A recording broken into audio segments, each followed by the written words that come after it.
This is the slide presentation which was played at the Bromley House Library Annual General Meeting held on Wednesday the 13th of November 2024. Maggie Else, Chair of Trustees, welcomed those present to the meeting. The meeting agenda begins with a review of 2023 to 24, followed by the formal business of the meeting, namely the Director's Report and Financial Statements for year ending 31st of March 2024, the retirement by rotation and re-election of trustees, and the reappointment of Rogers Spencer Accountants as our independent examiner. The meeting concludes with a short look ahead at future plans, questions from the floor, and any other business.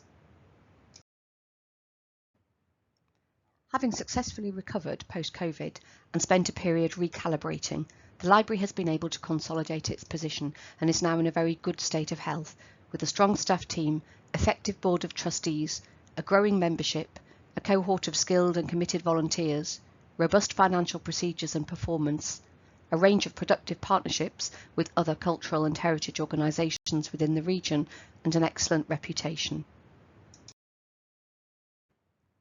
We are awaiting a report from the consultant who carried out our recent archive scoping exercise funded by the National Archives, which we will share early in 2025.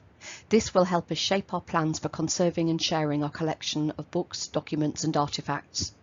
The Bromley House volunteers play a significant role in many areas of operation, and books benefit hugely from the work of our skilled, trained and committed conservation volunteers. To them and all the other people who contribute voluntarily to our work, a very sincere thank you.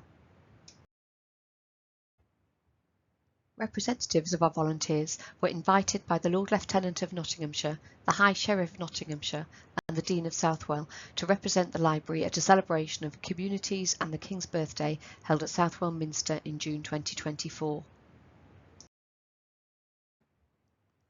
One of our mutual arrangements with partner organisations was a tour swap with the Theatre Royal. A group of their volunteers enjoyed a guided wander around Bromley House Library, and a group of ours, including conservators, tour guides and shelvers, had a backstage and onstage tour of the theatre. Our library assistants create numerous displays around annual themes such as Black History Month or Pride, on significant literary anniversaries such as Byron 200, and as a range of seasonal, quirky, curated collections to tempt readers. We welcomed more writers than ever to appear in library events. Author talks, interviews and book signings are a growing part of the programme. Some highlights in 2023-4 included a herb walk led by Hannah Sylvester, the district herbalist, an interview with popular crime writer Wasim Khan, and one of only a handful of UK appearances by acclaimed US academic Rami Targoff, who came to talk about her book Shakespeare's Sisters.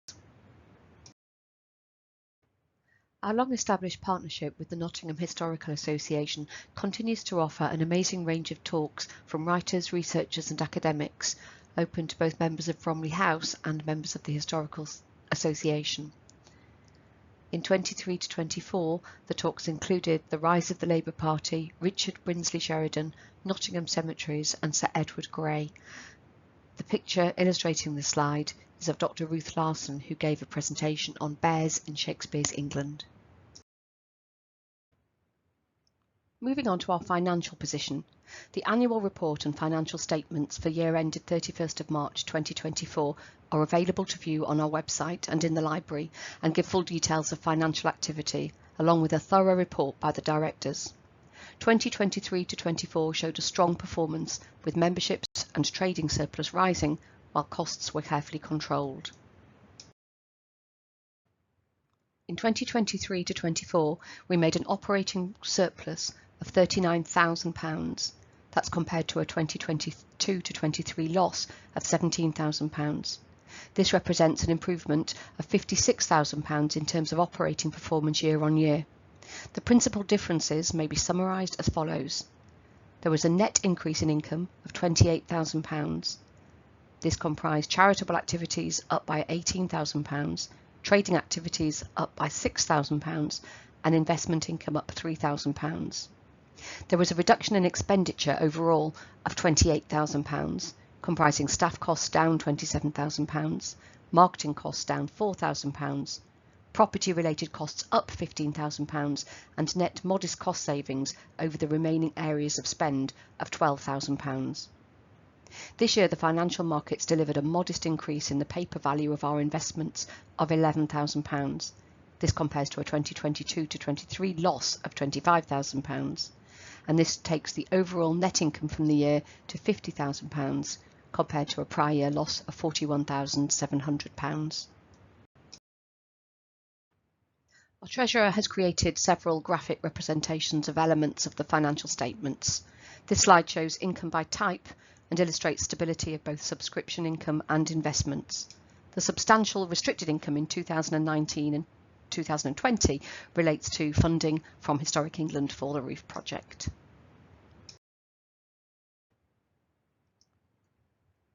(2023 to 24) was the first year that members were asked to opt for individual or joint membership. A joint membership counts as 2 members, so although there was a drop in memberships of about 200, this was more than made up for by the fact that some of them are joint.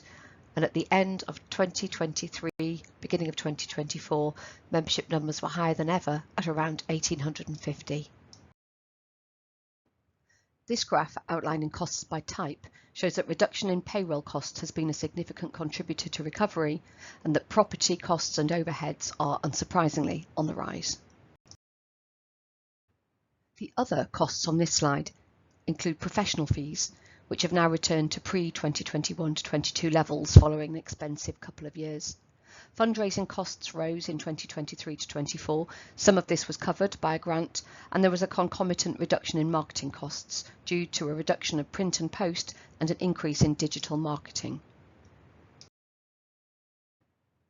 As a consequence of the information included in the preceding slides, our net assets and reserves rose by £50,000 at 31st of March 2024. Tangible assets were down by £5,000. This was additions less the depreciation charge associated with them. Our investments were up by £11,000 value during the year, largely the result of the movements in the market value of the portfolio at year end.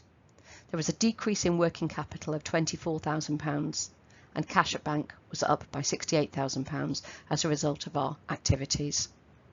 So the charity retains usable reserves at 31st of March 24, amounting to around £627,000, made up of investments of £476,000 and cash at bank £151,000. This is a rise of £79,000 compared to the £548,000 at the same point in 2023. While subscriptions were frozen at £144, the changes made to the membership structure for new members from April 2023 as existing members from April 2024 has increased subscription income in the current year, notwithstanding the dip in membership numbers resulting from the changes. The 2024-5 budget reflects the board's continuing caution and assumes a modest income surplus of £13,000 for the year at an operational level, based on income of £421,000 and costs of £408,000. We are currently on target to achieve this. Actual income for the first half of year amounts to £216,000, about £31,000 less than budget, due for the most part to timing differences, and costs of £186,000, about £47,000 less than budget, again in a large part due to timing differences. With a high standard of financial record keeping and a good performance in the current climate, the library's position is robust, making us capable of dealing well with unpredictable financial pressures or crises. Questions were invited about the accounts and the library's finances. The meeting voted to accept the accounts and the director's report, and Roger Spencer accountants were reappointed as our independent examiners. Our memorandum and articles specify that each year the longest serving third of the board who have not retired by rotation recently must do so and then stand for re-election. As there were 6 trustees elected at the same time, 2 were selected at random, and these were Michaela Butter and Julia Hodson. They retired by rotation and stood for re-election and were voted back onto the board. Maggie Else has served 3 terms, 9 years as a trustee, 5 of them as chair, and so by the terms of our memorandum and articles it is now time for her to retire from the board. She's brought her knowledge and experience of libraries, her commitment to Bromley House and enormous dedication to the role of chair, and helped steer the organisation through difficult times, not least the pandemic. Happily, Maggie will remain involved with the library, including as a member of the garden subgroup. Peter Ware, who was voted onto the board at the last AGM, has accepted fellow trustees' invitation to be the new chair, and he will be officially voted into the role at the January board meeting. The next slides move on to the library's future plans, beginning with an update on the National Lottery Heritage Fund supported consultancy Onward and Upward, the project to buy and refurbish the adjoining building and install a lift, rentable offices and space for public engagement and activities in the newly refitted building. Thank you to everyone who contributed to the questionnaire or joined in group sessions for the consultants. Their conclusions, soon to be submitted to funders, are very positive about the potential improvements to the library's access issues, activities for both members and the wider public, and financial sustainability. However, it now looks very likely that a new business will shortly occupy the retail space in number 16, essentially scuppering our plans for now. In this event, we will have no choice but to put that project aside, hopefully temporarily, and hope for a future opportunity. We will then seek alternative ways of improving access. Plans to improve the member experience are under regular review. Coming up soon will be more of our popular refresher sessions on how to make best use of your library account. We'll continue to open late on Wednesday evenings till 7 p.m, which is proving popular. We're trying to reduce group visits during normal opening hours to give library members more space and peace. We're developing our e-newsletter with a wider range of content, news and features. And we're making sure that all the exhibitions that take place in the library are digitised and become viewable as flipbooks, so that members won't miss them even if you didn't manage to see them in person. Earlier in 2024, we said farewell to June Greenway, Bromley House's gardener of many years, and welcomed Kat Levi. Kat is RHS trained with lots of relevant experience. She's already doing great things with the help of our dedicated garden volunteers. Early in 2025, we will present proposals for making the garden safer and more accessible, with improved seating, greater biodiversity, and fit to flourish in a changing and unpredictable climate. 3 slides follow, which show different views of the garden. First, a shot from the 1980s in which the courtyard's looking extremely bare and the plantings not very inspiring.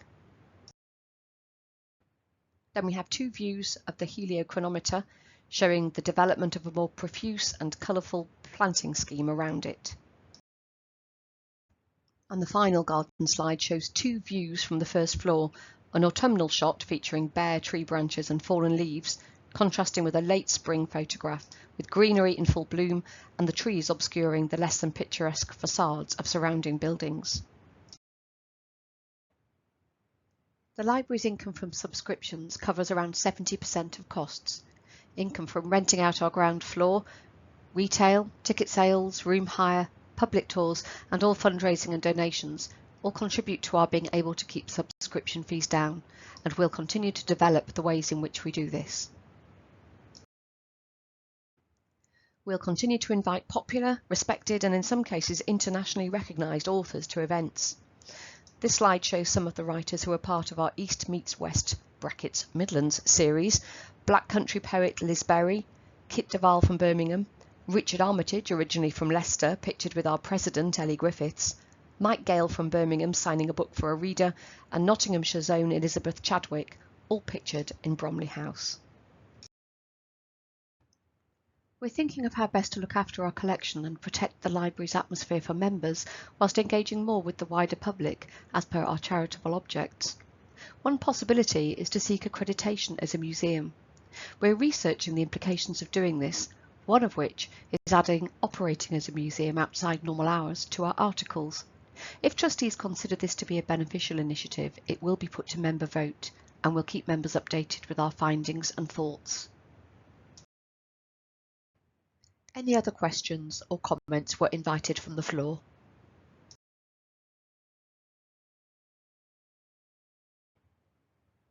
Those present were thanked for attending, and this was extended to all Bromley House Library members for their ongoing support. There was a reminder that member questions and comments are always welcome by the Library Director, who's very happy to be contacted by telephone or email or to arrange a meeting. And the presentation ends with an illustration of Holly and Ivy from one of our 19th century books, wishing members a Merry Christmas and a Happy New Year.